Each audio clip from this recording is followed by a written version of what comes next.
So as I said, my name's Will Harris. I'm one of the technical specialists out of the Venice, California office. And I'm going to take you through a flame demo like you've never seen before, as we're going to take a technical look at the workflow behind the scenes, how we actually collaborate together with multiple artists in a small environment as well as in a larger environment. So let's play our intro graphic here. There we go. So then with Flame Premium at the hub, we're going to be looking at other parts of the family of products. So you're going to see us working with Autodesk Flare as a creative collaborator on the compositing side. And you're also going to see how working in a bigger infrastructure, a bigger environment of a facility, you might be working with other softwares. And we're going to look at how, when you get beyond what the human can handle, how the computer can step in with a way of handling the distribution of assets and handling of multiple versions of assets. So that's the overview. Let's actually start here by playing back a master. Just before you hit play, I wanted to just frame this by explaining that we're really thinking about how you get the job done, how you would actually achieve a job like this. We're going to play you from Brand New School in just a second, how you handle iterations, and how you really make everyone work together, especially in a complex TV commercial like what we're going to see here from Brand New School.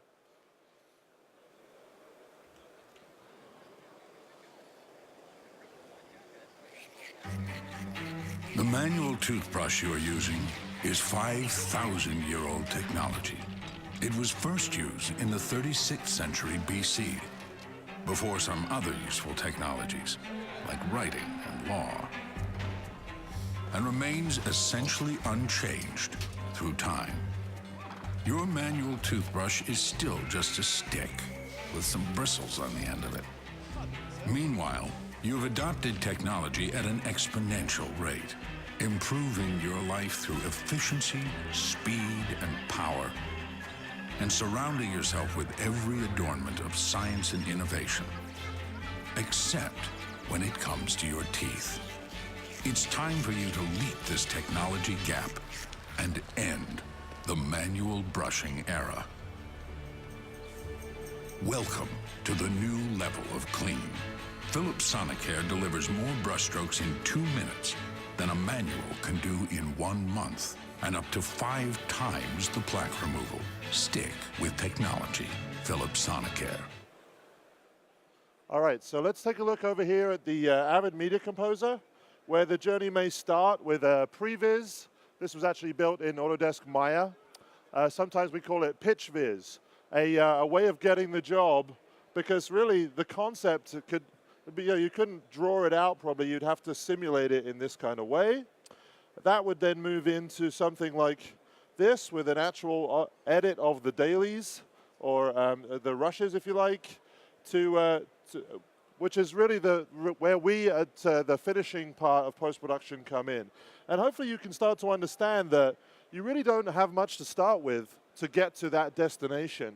It's really just a bunch of shots that blend together, that don't really match each other's movements, and really the backplates probably may not even match. There needs to be a whole creative look development process that goes through that.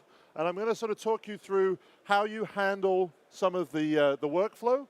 We have a whole other presentation that follows this, all about the creative details, so stick around for that if you'd like. But let's come over now to the Flame system. And what we'll see here is really sort of starting off from just what you saw. This is the conform sitting in the Flame. So it's an AAF conform. It has the footage of the key shots here.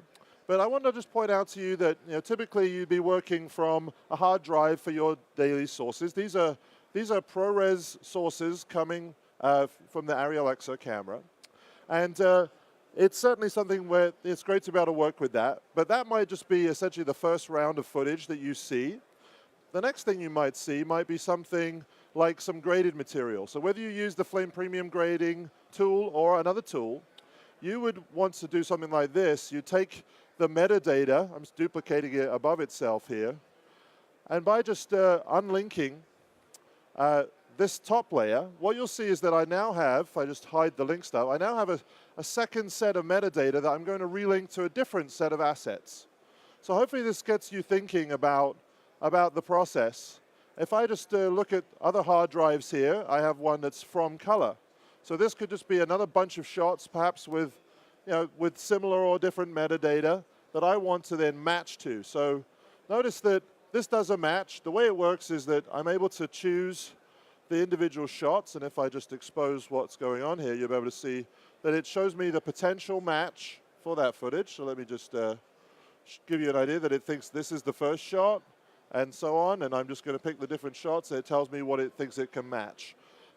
So then it's a pretty simple process, but it has a search heuristics tool here where you can link via file name, tape, source time code, and so on. That's great. I want to go ahead and link up just to move along to the idea that we now have both raw and graded layers in our timeline. So of course you could take this concept quite a lot further if you wanted and actually build out like a multi-layer timeline with useful assets such as the extras only, synchronized in as best as possible, the empty plate for each individual shot in the sequence. So hopefully you could understand that what I'm moving towards here is a set of assets that would be useful for a compositor who had to tackle shot 40. In this case, they would want all of these pieces to do their job. Maybe even the previs, that little section of the previs that would guide them to their aesthetics or whatever it may be. So then where do you go from here? Well, from this point, what I might do is I might decide to just point out to you that this is a timeline of these shots, but I now want to slice and dice it a different way. I want to cut it at the splices. What that does for me, if I just open these timelines, you'll be able to understand, is it now gives me one timeline per shot. So here's the timeline for this. Here's the timeline for this. I think you get the idea. I build it up vertically. I slice it into pieces. So from there, what we might actually do is to go here and take these different sequences and just split them out into these folders here, which are obviously naming the shots. So I might go a little further, just as a courtesy for other compositors in the building, by actually breaking the contents out of those shots as well. So this is what we call, essentially extracting out what we have. So this is everything you need for this shot package with just the right amount of handles, with the correct in and outs, and really a sort of a set of assets to share with the team. So let's imagine that we have 2 or 3 guys working with us. We have one guy in the back who is going to help us. And what I'm going to do is I'm going to make myself a new shared library. Shared library, as the name suggests, is where we actually share, right? So this is the place where I'm going to come in, and I'm just going to put it in a Dropbox, if you like, for other guys. So then let me just be really clear by labeling this with the gold color, my gold standard, and I'm going to take my shots here and drop them, this is the whole desktop, into that location. So notice that deploys, if you like, all those assets. So if you want to work on shot 40, all you need to do is pull up the Dropbox, open that folder, and that's what you'll see. So that's exactly what we're going to look at right now with my colleague Toba-san, who's in the back, working on the flare. Yes, sir. And if you just want to take a look at this package here, Toba, Yep. please go ahead and pick up some assets. Okay. So I should be working on the shot 30, right? Yep, please do. Okay. So just drag and drop everything. So this is the source.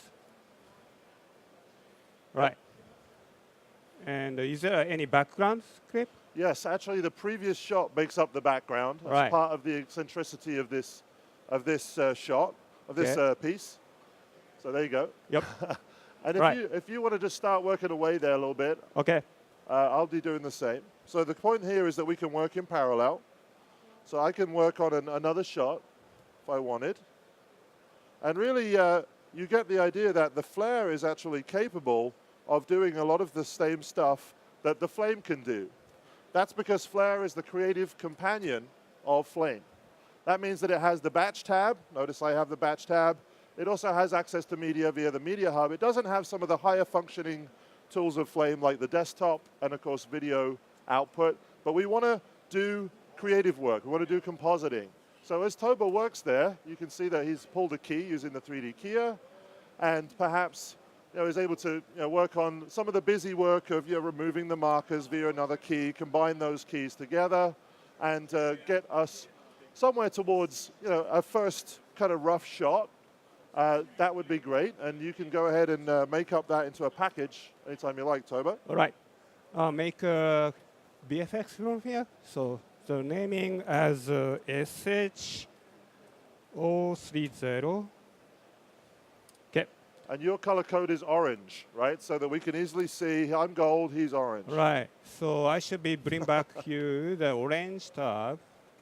So just drag and drop to you. Okay. It's there. Great, thank you. So before I come to that, I'm just going to show the guys one more thing that we're working on in the foreground here.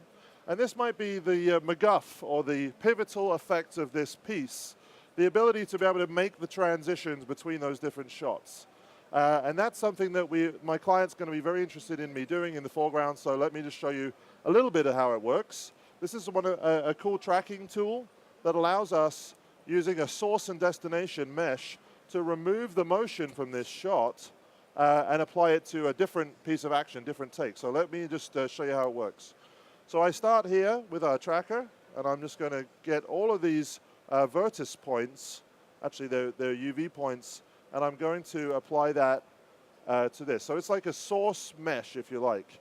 And then the idea is that that will create stabilization. In fact, if I just bring my caveman in here, you can see what I mean. He's now still over a different set of movements. So how do we solve this? Well, we come back here. I'm just going to put the caveman to the top, and I'm going to switch over to the destination mesh. Remember, here's my bathroom guy. And what I want to do is I want to just introduce the motion of the other guy into this. So on the vertex side, or destination side now, rather than using each point, I'm actually going to mix techniques here, because there's a lot going on down here, and then just use a simple position, rotation, and scale technique here. So it's really cool actually to be able to mix techniques. And as I go here, you're going to just be able to see that we want to grab the motion of one and apply it to another. So this is to build the confidence, the all-important confidence that we can pull this off maybe at the beginning of the job. Just give you a little taste of what you can do in this system, really. So now what I'm looking at is the ability to now see the motion of one head applied to the motion of another. And obviously there's more work to do here, but what I might do is actually just institute a soft edge mask just to dial in the positioning here, maybe just come through here and just take a look at exactly how I want it to blend together. Obviously I'm going to have to move it around a little bit, but that's okay. At this point, I'm hopefully you can start to see that we're getting to that point where we're building confidence from our client that this basic process will work. So it's just a neat way of thinking about the problem. I wanted you to see that the process that Toba did, you may not have realized. He took the comp that he's worked on and he turned it into a clip. That's good because you can cut a clip into a timeline. It's the process we call create BFX. So now we're transporting from the procedural environment of our system, and we can now go ahead and cut this into the timeline environment of our system. That's the asset. There it is. That's what I just made on the batch side. Bring it down here, drop it in there, and of course, I can just see how things are working out for myself. I could even go ahead and send it to background render, to burn, so that will process while I now take a look at what has come in from Toba-san. So here he is, I think actually in the from flare, what we'll see down here is the shot 30 as he named it, drag that up from the Dropbox, put it straight into my timeline here, and I can see exactly how he's doing. I might just take a quick look, or I might go back into the setup. So all the stuff that was used to make what he did there is live and available to me. So that means that I could come in and make my notes as a kind of supervisor here and say, well, obviously, Toba, you need to get rid of this part and then let the rocks flow all the way through here. So whatever node type system you want to use, of course you can use it. I could drop this clip right back into the Dropbox for flares if that was needed. But you get the idea, I think, of how this method of collaboration can be used, especially for sort of a 2 to 3 artist type structure. So for example, if I had other artists working with me, I could go ahead and just cut in their work at this point. So what I mean is, get those, drop them in there. And now we have a situation where we can take a look at how we're doing maybe on day 1 of the job. So you get the idea. Hopefully this just gives you a clear idea of the sort of token-based system, hand back and forth between a couple of artists. Let's just take one more look at the flare system over here before we introduce the bigger concept of working in a larger facility. So just wanted to point out to you that flare is an affordable way to expand your Flame Premium compositing bandwidth. It's the companion to Flame, and that means that I can piggyback on the Flame, I can connect into any of the workstations in the building like Toba just did, or I can work standalone. I could even work on set if I wanted. As you can see, it runs on a laptop. And of course, it has the functionality that we need. It has those tools, the keyers, the compositors in this batch environment. If you're familiar with Flame, you would recognize these tools right away. So just making a point there. Now let's look back at our graphic, and you can think about the bigger picture with me. So what if it gets beyond a few artists? What if it gets to 10 or 20 artists? There's a few things that need to happen. You probably need to centralize your assets into something like a job tree, onto a server. You can no longer own the media on one machine like a Flame anymore. What you need to do is kick it out into the bigger world. And indeed, the asset list could get huge, right? Grading assets, conformed assets, 2D assets, 3D assets, not to mention the fact that everything is going to get versioned. Everything is going to have 17 different versions, like in this piece. They didn't do it on the first render, believe it or not. And so let's just look at how we sort of deal with that. Indeed, it could get so big that it's really hard to understand, how big it is. Your facility diagram could be hard to read, like mine is. All right, so so then let's just look at how we deal with this. So fundamentally, back here on the Flame, I want to show, remember the timeline I had with the multiple layers?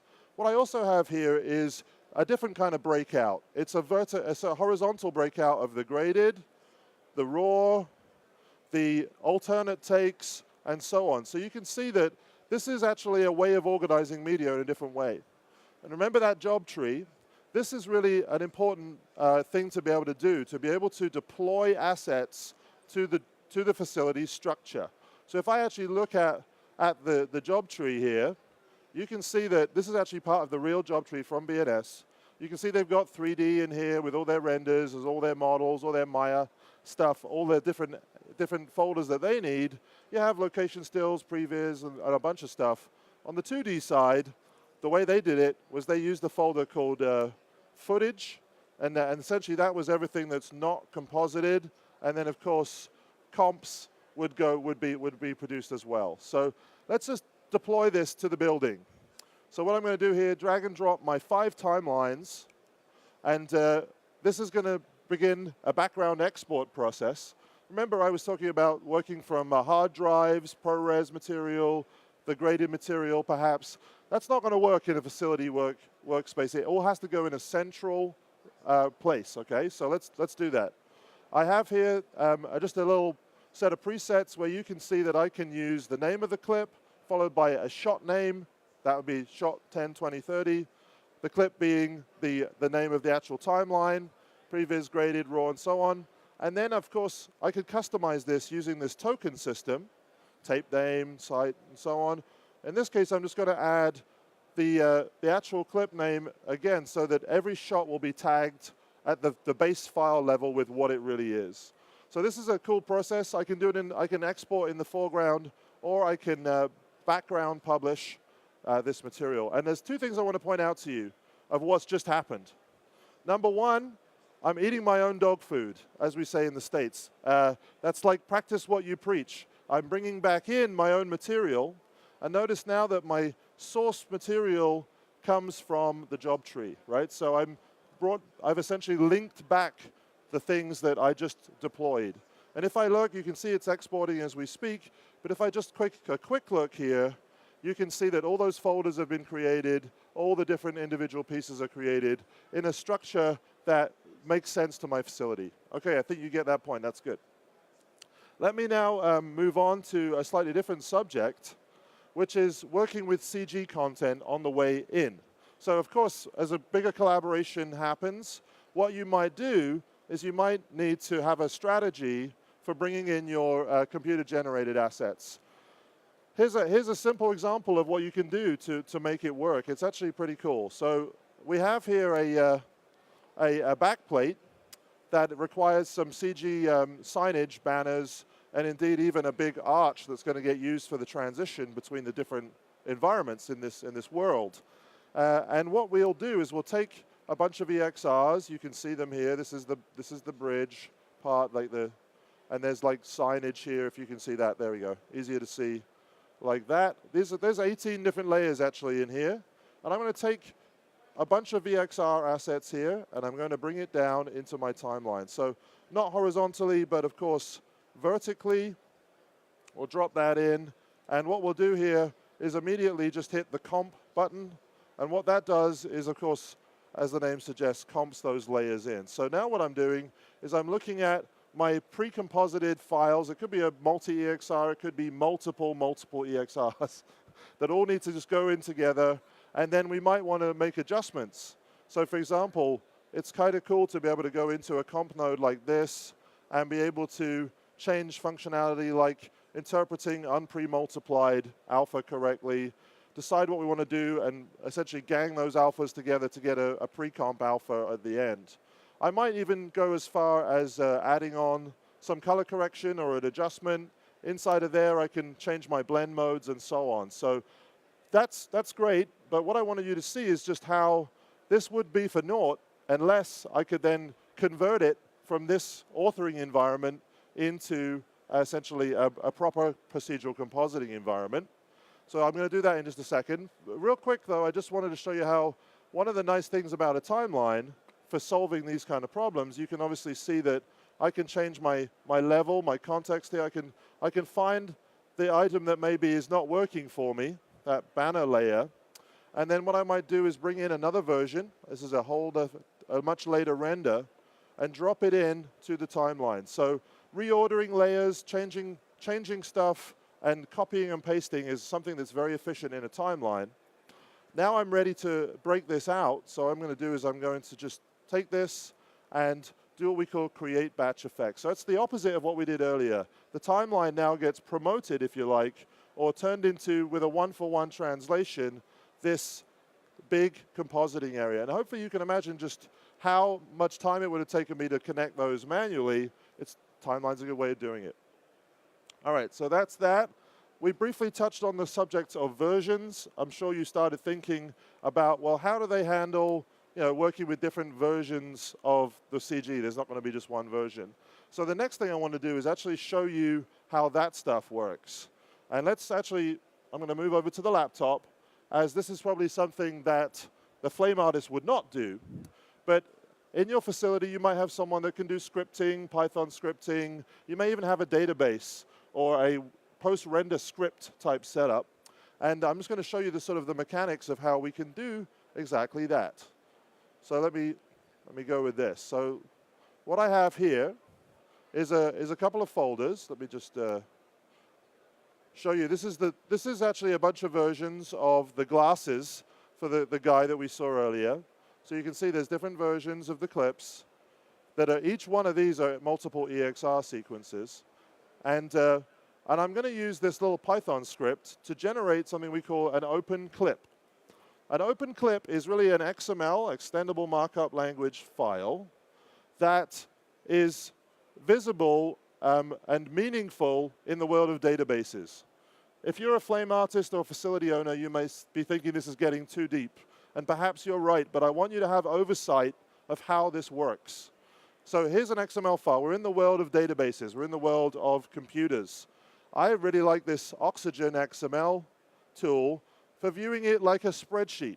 I think we all understand spreadsheets. And in here you have the concept of tracks. Those are the tracks in that EXR, and feeds. the feed is really the data itself.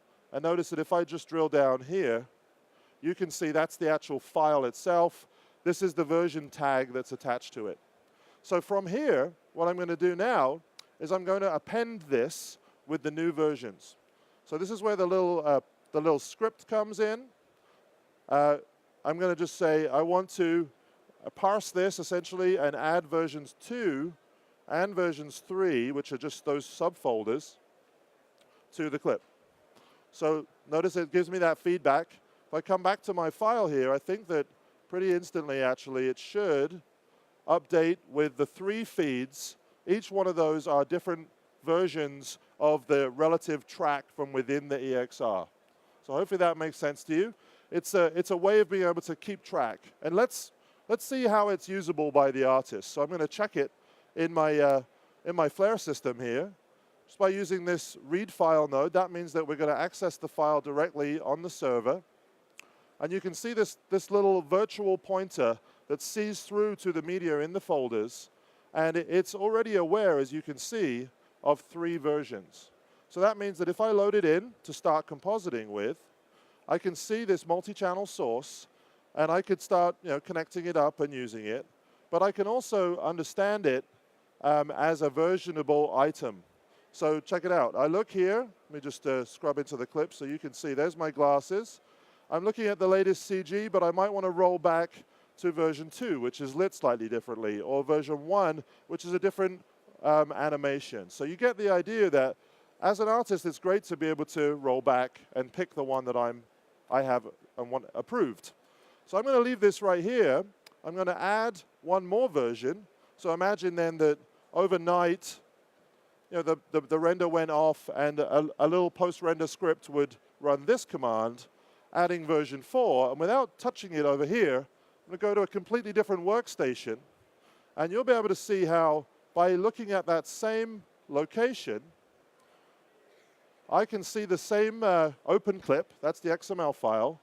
But now, let me just load it straight in. You'll be able to see. I'm going to put it into my batch environment. But right away, that has now gained yet one more version. It's actually up here. Excuse me. Oh, where'd it go? Let me grab it here. Where'd I put it? Excuse me. What I meant to do was this. Let me just load it into here. And there it is. So what I've got now, miraculously, is all 4 versions of my CG here. So you can see that this sort of starts a paper trail of the different levels of the asset, the different versions of the asset. So let's go further than this. Let's actually show you how we use this as an intermediate step later in the process when we do compositing and we want to make versions of comps that go from flare machines into the master flame machine. So this is how you use flares and flames in a sort of a larger facility workflow. So let's go back to look on Toba-san there, who I think is working on our clips for us. Yeah, so version 1 without CG is already did as a version 1. And Okay. I just got your stuff. So let's include every CG stuff as a version 2. So let's render out. Yeah, let's just zoom in on you a little bit there, Toba, so you can see what we're actually doing. This is that same process you just saw, but of course the clip data is being built. The version is also automatically going to bump every time he completes a render, and the setup information even, that schematic information is going to be stored there too. So go ahead and hit it, Toba. Yep. And if you just want to come back to a 2-up view with me, I'll be able to then load that clip straight in. Here I am, I'm just looking to load my clip. This time I'm bringing it in actually into my desktop because I'm putting together the final timeline. And what I want to do is I want to cut it into all 4 of my timelines that I'm working on. So this could be a generic, a international, domestic, and so on. But what you'll notice is that whichever timeline I work in here, I'm going to go in here and I can immediately see which version he has. So then, let me get the right shot, excuse me. Select the right shot, Harris, would be good. And then there he is with his version 2 or his version 1. and you get the idea. Okay, so Toba, Yep. I'm ready for you to make me a version 3. All right.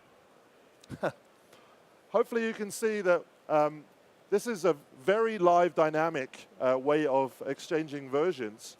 And if you just want to, yeah, that's perfect. So I'm amazed how quickly you can composite that. So you get the background right now. So And here comes the background. Yeah.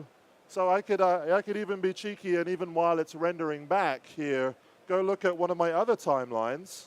And let's step into this shot here, and you'll be able to see that this is actually a neat way to be able to see what version he has. It's still a work in progress here, but it's still rendering, that is, and I can still jump right between those versions. So hopefully you can understand that this is letting the computer handle all the versioning.